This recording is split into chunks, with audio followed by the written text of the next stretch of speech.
ನಮಸ್ಕಾರ. ಅಶ್ವ ಕೃಷಿಗೆ ಸ್ವಾಗತ. ನಾನು ವನಿತಾ. ಭಾರತದ ಪ್ರಮುಖ ಎಣ್ಣೆ ಬೀಜ ಬೆಳೆಗಳಲ್ಲಿ ಸೂರ್ಯಕಾಂತಿ ಪ್ರಮುಖ ಸ್ಥಾನ ಹೊಂದಿದೆ. ಕಡಿಮೆ ಅವಧಿಯಲ್ಲಿ ಉತ್ತಮ ಇಳುವರಿ ನೀಡುವ ಈ ಬೆಳೆ ರೈತರಿಗೆ ಆದಾಯದ ಸರ್ವೋತ್ತಮ ಮೂಲವಾಗಿದೆ. ಸೂರ್ಯಕಾಂತಿ ಎಣ್ಣೆಗೆ ದೇಶೀಯ ಮತ್ತು ಅಂತಾರಾಷ್ಟ್ರೀಯ ಮಾರುಕಟ್ಟೆಯಲ್ಲಿ ಉತ್ತಮ ಬೇಡಿಕೆ ಇರುವುದರಿಂದ ಸೂರ್ಯಕಾಂತಿ ಕೃಷಿ ದಿನದಿಂದ ದಿನಕ್ಕೆ ಜನಪ್ರಿಯವಾಗುತ್ತಿದೆ. ಸರಿಯಾದ ತಾಂತ್ರಿಕ ವಿಧಾನಗಳನ್ನ ಅನುಸರಿಸಿದ್ರೆ ಕಡಿಮೆ ವೆಚ್ಚದಲ್ಲಿ ಉತ್ತಮ ಲಾಭ ಗಳಿಸಬಹುದು. ಸೂರ್ಯಕಾಂತಿ ಬೆಳೆಗೆ ಸಮಶೀತೋಷ್ಣ ಹಾಗೂ ಉಷ್ಣ ಹವಾಮಾನ ಸೂಕ್ತವಾಗಿದೆ. 30 ಡಿಗ್ರಿ ಸೆಲ್ಸಿಯಸ್ ನಿಂದ 35 ಡಿಗ್ರಿ ಸೆಲ್ಸಿಯಸ್ ನಡುವಿನ ತಾಪಮಾನದಲ್ಲಿ ಉತ್ತಮ ಬೆಳೆ ತೆಗೆಯಬಹುದು. ಸಾಕಷ್ಟು ಸೂರ್ಯನ ಬೆಳಕು ದೊರೆತರೆ ಗಿಡಗಳು ಆರೋಗ್ಯಕರವಾಗಿ ಬೆಳೆಯುತ್ತವೆ ಮತ್ತು ಕಾಳುಗಳ ಗುಣಮಟ್ಟವು ಉತ್ತಮವಾಗಿರುತ್ತದೆ. ನೀರು ನಿಲ್ಲದ ಉತ್ತಮ ಮರಳು ಮಿಶ್ರಿತ ಕಪ್ಪು ಮಣ್ಣು ಅಥವಾ ಕೆಂಪು ಮಣ್ಣು ಸೂರ್ಯಕಾಂತಿ ಬೆಳೆಗೆ ಸೂಕ್ತವಾಗಿದೆ. ಮಣ್ಣಿನ ಪಿಎಚ್ ಪ್ರಮಾಣ ಸುಮಾರು 6.5 ರಿಂದ 8 ನಡುವೆ ಇದ್ರೆ ಉತ್ತಮ ಇಳುವರಿ ಪಡೆಯಬಹುದು.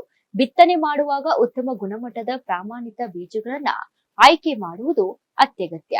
ಸಾಮಾನ್ಯವಾಗಿ ಸಾಲಿನಿಂದ ಸಾಲಿಗೆ ಸುಮಾರು 60 ಸೆಂಟಿಮೀಟರ್ ಹಾಗೂ ಗಿಡದಿಂದ ಗಿಡಕ್ಕೆ 30 ಸೆಂಟಿಮೀಟರ್ ಅಂತರವನ್ನ ಕಾಯ್ದುಕೊಂಡು ಬಿತ್ತನೆ ಮಾಡುವುದು ಸೂಕ್ತ.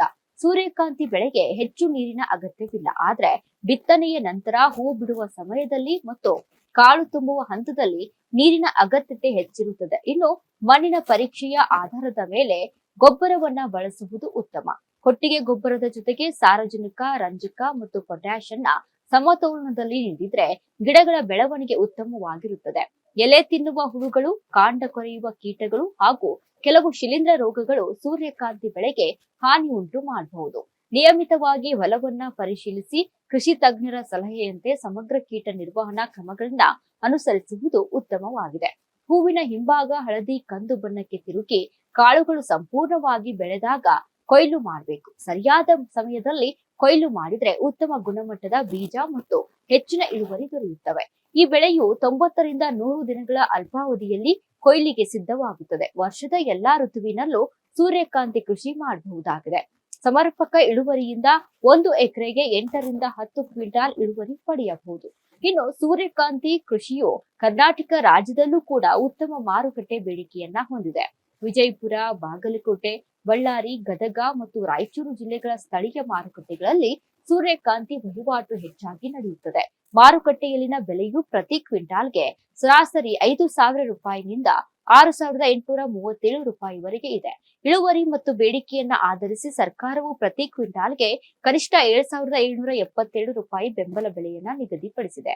ಸೂರ್ಯಕಾಂತಿಯಿಂದ ಅಡುಗೆ ಎಣ್ಣೆ, ಸೌಂದರ್ಯವರ್ಧಕಗಳು, ಪಶು ಆಹಾರ, ಹಕ್ಕಿಗಳ ಆಹಾರವನ್ನ ತಯಾರು ಮಾಡಲಾಗುತ್ತದೆ. ಸೂರ್ಯಕಾಂತಿ ಎಣ್ಣೆಯಲ್ಲಿ ವಿಟಮಿನ್ ಇ, ಪ್ರೋಟೀನ್, ಫೈಬರ್ ಮತ್ತು ಆರೋಗ್ಯಕರ ಕೊಬ್ಬಿನಾಂಶಗಳಿವೆ. ಹೀಗಾಗಿ ಸನ್ಫ್ಲವರ್ ಆಯಿಲ್ಗೆ ಹೆಚ್ಚು ಬೇಡಿಕೆ ಇದೆ. ಸೂರ್ಯಕಾಂತಿ ಕೃಷಿಯನ್ನ ರೈತರ ಮಿತ್ರ ಎಂದು ಕೂಡ ಕರೆಯಬಹುದು. ಏಕೆಂದ್ರೆ ಎಣ್ಣೆ ಕಾಳಿಗೆ ನಿರಂತರ ಬೇಡಿಕೆ ಇರುವುದರಿಂದ ಆದಾಯವು ನಿರಂತರವಾಗಿ ಬರುತ್ತಿರುತ್ತದೆ. ಸೂರ್ಯಕಾಂತಿ ಹೂಗಳು ಜೇನುನೊಣಗಳನ್ನ ಆಕರ್ಷಿಸುವುದರಿಂದ ಜೇನುತುಪ್ಪದ ಮೂಲಕ ಹೆಚ್ಚುವರಿ ಆದಾಯ ಕೂಡ ಪಡೆಯಬಹುದು. ಸೂರ್ಯಕಾಂತಿ ಬೇರುಗಳು ಮಣ್ಣಿನಲ್ಲಿ ಸಾವಯವ ಅಂಶವನ್ನ ಹೆಚ್ಚಿಸುತ್ತವೆ. ಒಟ್ನಲ್ಲಿ ಸೂರ್ಯಕಾಂತಿ ಕೃಷಿ ವಿವಿಧ ಆದಾಯದ ಮೂಲಗಳನ್ನ ಸೃಷ್ಟಿಸುತ್ತದೆ. ಕರ್ನಾಟಕದ ಸರ್ಕಾರ ಕೃಷಿ ಇಲಾಖೆ ವೆಬ್ಸೈಟ್ ಮೂಲಕ ರೈತರು ಬೀಜ ಹಾಗೂ ರಸಗೊಬ್ಬರಗಳನ್ನ ಸಹಾಯಧನ ಪಡೆಯಬಹುದು.